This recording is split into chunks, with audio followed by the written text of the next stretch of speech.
tunjuk bijak, orang suruh boykot, boykot je lah. Jangan nak tunjuk pandai. Kau tak rasa kesian kepada orang Islam di Palestin? Kalau nak boykot tak ada masalah, tetapi kita kena tahu tujuan boykot, macam mana nak boykot, kesan daripada boykot. Nak boykot pun kena ada ilmu. Saya kesian kepada umat Islam di Palestin, tapi saya juga kesian kepada umat Islam, pekerja-pekerja di Malaysia. Sekarang ini tuan-tuan dan puan-puan, kita boykot. Kita boykot McDonald atas alasan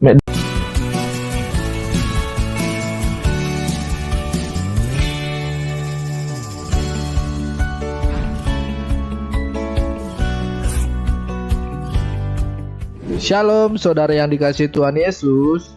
Sebelum memulai video ini, tolong bantu klik tombol subscribe ya, dan nyalakan tanda loncengnya. Mari kita sama-sama memuliakan nama Tuhan Yesus di media sosial, khususnya YouTube. Gratis kok, nggak bayar. Saya hitung dari 3 ya. 3, 2, 1. Terima kasih. Tuhan Yesus memberkati. Selamat menonton.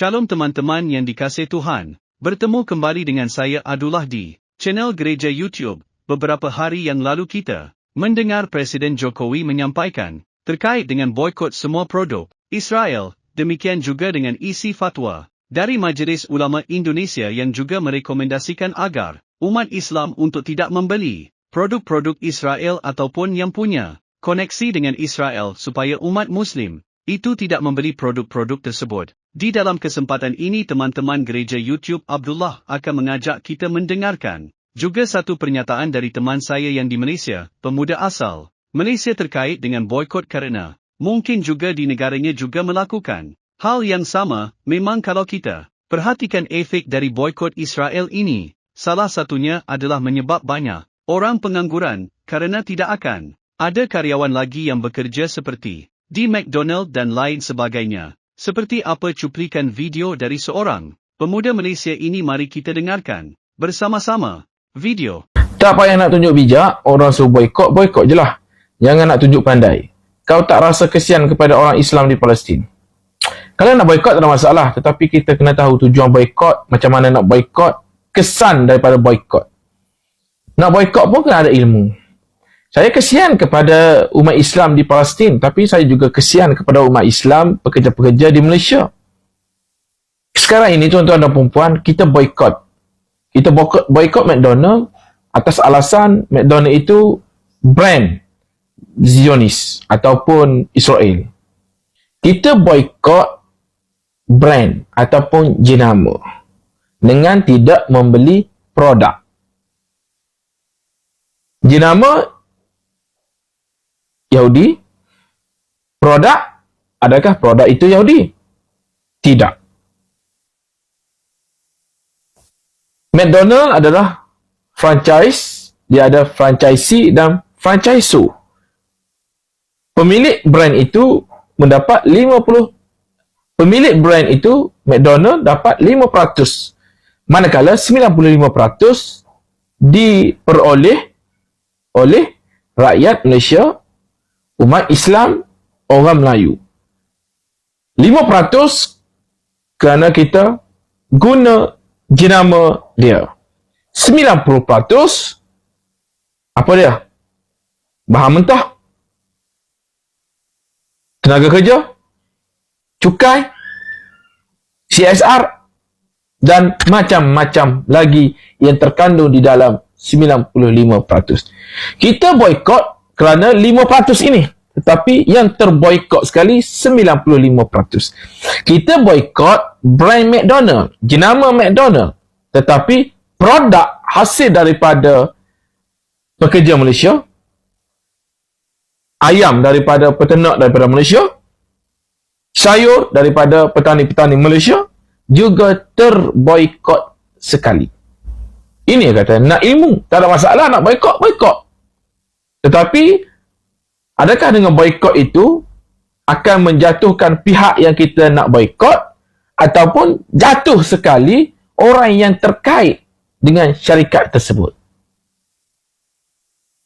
Dunia sekarang ini adalah dunia rantaian ekonomi. Kebergantungan produk itu kepada orang lain. Contoh, kita jual nasi lemak. Yes, kita yang masak nasi lemak, kita yang jual nasi lemak. Tetapi beras kita beli daripada siapa? Adakah kita tanam sendiri? Ikan bilis kita dapat daripada mana? Adakah kita tangkap sendiri? Kacang kita dapat daripada mana? Adakah kita tanam sendiri? Sebungkus nasi lemak yang kita buat hanya tenaga. Tetapi kita dapat daripada petani yang tanam kacang, pemborong, pengeluar. Ikan bilis kita dapat daripada pembekal. Pembekal dapat daripada nelayan. Nelayan dapat daripada laut. Nasi. Kita masak nasi. Beras kita beli. Siapa yang tanam beras? Itu rantaian ekonomi. Kebergantungan kita kepada orang lain. Tak seperti dulu. Dulu kita jual ubi, kita tanam sendiri. Kita goreng sendiri. Kita jual sendiri. Tapi hari ini tidak, tuan-tuan. Macam McDonald. Kita boykot jenama. Tapi kita boykot juga pengeluar ayam, peternak ayam. Kita boykot juga produk. Produktiviti, pekerja. Tak salah nak boykot, tak ada masalah. Saya menyokong jika benda itu menepati piawaian ataupun memang berjaya boykot dan menjatuhkan pihak yang kita boykot. Tak ada masalah. Tapi hari ini yang jatuh adalah rakan kita. Yang jatuh anak beranak kita, abang kita, adik kita. Yang sudah hilang pendapatan. Yang tidak dapat lagi bonus. Yang diberi cuti 2 bulan, 3 bulan. Jika kita nak boykot, kita boykot. Dengan syarat kita sediakan tabung supaya dalam tempoh mereka dapat kerja baru, mereka dapat guna perbelanjaan untuk bagi anak sekolah. Perbelanjaan untuk sewa rumah. Perbelanjaan untuk bayar loan kereta. Nak bayar macam-macam installment. Jadi, itu cara kita boykot. Bukannya kita boykot brand, akhirnya terboykot semua sekali. Kalaulah kerajaan melihat boykot itu penting, bagi saya, di Kelantan perlu batalkan lesen pembukaan McDonald. Batalkan terus. Itu baru boykot. Kalau nak boykot betul-betul, jangan lebih sudu daripada kuah. Masalah sekarang ni kita meminta rakyat boykot, tetapi cukai daripada syarikat itu kita ambil, kita kutip. Ini masalah. Jadi tuan-tuan dan puan-puan, kita nak boykot, kita kena bijak. Bukan kita kena ikut saja seperti saudara kita ni. Saya tak ada masalah nak boykot-boykot. Tapi kesan boykot itu, adakah di Israel itu betul-betul terkesan ataupun kita yang terkesan? Kita nak boykot kerana Yahudi, tapi kita bersikap seperti Yahudi. Kita memburukkan sahabat kita yang bekerja, kita buat kekacauan, kita tuduh dia sokong Zionis. Itu bukan budaya boykot. Jadi kita kena bijak kat situ.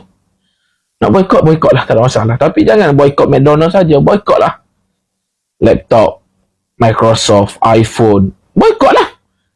Suajin pun kita pakai, boykot semua. Jangan nak pilih-pilih nak boykot ni. Kan? Kalau kita boykot nasi lemak, kita boykot nasi lemak, beras, ikan bilis, kacang, semua sekali tu terboykot sekali. Terima kasih. Faham ya? Jangan nak katakan saya sokong Israel pula.